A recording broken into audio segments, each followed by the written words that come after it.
if you're interested, they're on a road trip.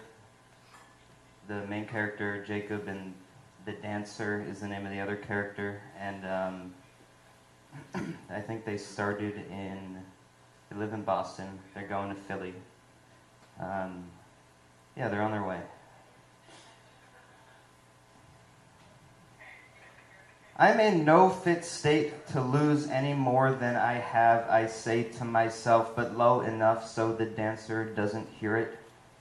But what do I want to do here? What do I really want to do here anyways? We are driving in a car, driving to somewhere closer to home than before.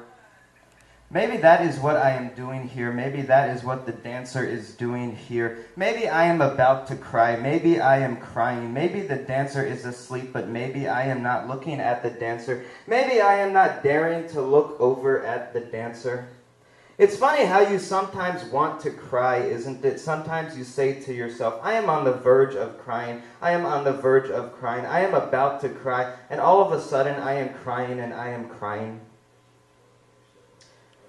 I turn around, I turn the car around, I cross the divider where only police are supposed to cross the divider. I can't take the dancer with me. I wipe my face and I wake the dancer up. And I tell her I can't take her with me. I feel sort of like I'm drunk, like I have been drinking on an empty stomach. I wonder if it's the nervousness or if this is what it feels like to make the right decision. And this is a feeling I don't get very often, a feeling I don't know so well. The dancer wants to know why. Why can't you take me with you? I don't know, I say. I think I'm just dragging you here, like dragging you along on this trip. But even more so, just dragging you with me.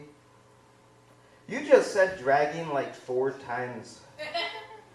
She is just trying to be funny, and I can tell she is funny, and her funniness does not help me. It hurts me. It's maybe her trying to bridge that gap, trying to break through the imaginary thing, that imaginary person between us.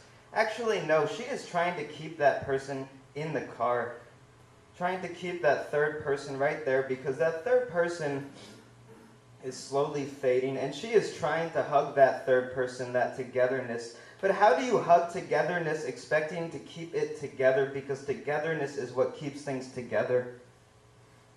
I'm not looking at her now. She's kind of chuckling. Let's shout things out the window, I say. Okay, she says. What should we shout, she says. I'll go first, I say. I open the window and it is windy, and now I know why they call it a window. It is ripping right through. I slow down so this other car is slowly passing us, and I turn and I shout. Don't let him treat you like shit anymore. You deserve better. And the lady in the car next to me turns and looks at me, but I don't think she's heard me. Your turn, I say. She opens her window, and now it is really ripping. The whole car is ripping apart, and I am wondering when I will be ripped apart, if I am ripping apart right now. Her window is open, and I am speeding up to catch up with the car on her side of the highway. It's a small car, smaller than my car, and the person is driving slowly. He is a nice-looking person, an older person, but not old enough, and his window is open, and the dancer shouts, your basement is full of things you think that you'll use, but you never will. I love how this moment is unpacked, I think. This is not a thought I regularly have, I think. This is a moment that really means nothing, but for some reason I am making it mean so much. We exit the highway. The dancer wants to try this in the real, wants this to be more intimate, and that is off the highway. Off the highway, that is more intimate. We pull up to a car, a minivan. It's teal. It's one of those teal colors that only comes in minivan. There must be kids in the back, but the back windows are tinted. The dancer sticks her head out the window. She shouts, there are so many things that keep me up at night, and I am not letting you be one of them. I almost crashed my car into the car in front of us. I am looking at the minivan and not seeing the Oldsmobile in front of me slowing down to turn left. But it is worth it.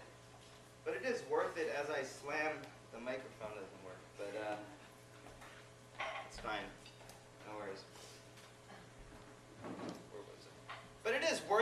I slam on the brakes, as I see a small boy's head pop out of the passenger seat, as I see the boy's maybe father also turn and look at the dancer, just confused, just plain confused, and the dancer is not laughing but seems to be staring back. I've turned my attention back to the Oldsmobile, and I barely not crashed, and when I turn back, it's just in time to see the dancer staring at the minivan as it drives past us. She looks sad. She looks like she's just regretted that, like she's just somehow destroyed a marriage, a family, a childhood. I'm not so sure what to say now. I'm not wanting to play this game anymore. This game that is no longer a game, but something much more serious. Living in your head has both its ups and its downs, I am thinking. I am thinking this is true. I'm remembering a time now. I was in a pool. I think I was visiting my father. I think I was in his pool. And his mother was there, my grandmother, who I liked a lot, but only for superficial reasons. We were talking about drugs, I guess, and I guess someone in particular. And she made an offhand comment, or maybe I made an offhand comment, but somehow it was said that I thought coke was not a big deal, that cocaine was not such a big deal. Really, my grandmother said to me. Have you done coke? My grandmother said to me. She was trying not to be surprised, like I was an angel. The angel of death, maybe, but an angel nonetheless, who she could not ever see doing coke. Everybody's done drugs recreationally, I tell her. But secretly, I am very surprised too. Not just surprised at this conversation, but surprised that my grandmother has not done these things. My grandmother, who was at least 80 years old. My grandmother, who surely was at some point 25 years old. My grandmother, who grew up in New York City, in Brooklyn, who surely must have done some sorts of drugs. I'm making it through. For what it's worth, I say to the dancer. We're talking. We are discussing things with my car parked in front of Jessie's house. She has decided to be dropped off here. I was wanting to drive her back to Boston, to drive her so fast, so long, that everything would be nothing, and sometimes that's how it works, but not now. I am reminded of a sentence as she looks at me. The sentence goes something like this. The heart is a thing made fast. It's from a poem, I think, but I am not sure. I want to say it to her, but I don't have any right to say it to her. The right is gone, the everything is gone, and that third person in between us has gone too.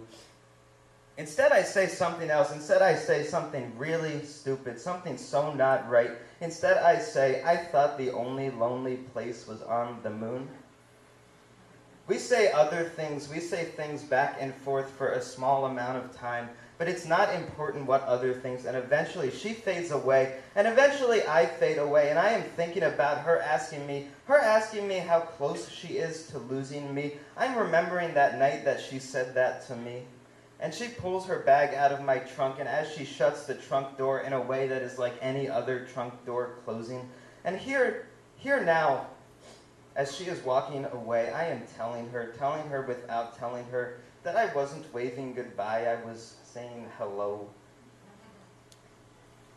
Oh wow, I am thinking about what I was thinking years ago. I am thinking about what I was thinking years ago is such a retrospective embarrassment. And here I am thinking this must be the place, but knowing that this is not the place, and knowing that today will be a retrospective embarrassment. I am having deja vu. This is the same highway. This is the same everything. I'm wondering why deja vu always feels so terrible, why it is always such a sad thing. I'm thinking there must be a reason for that wave of sadness that comes along with deja vu.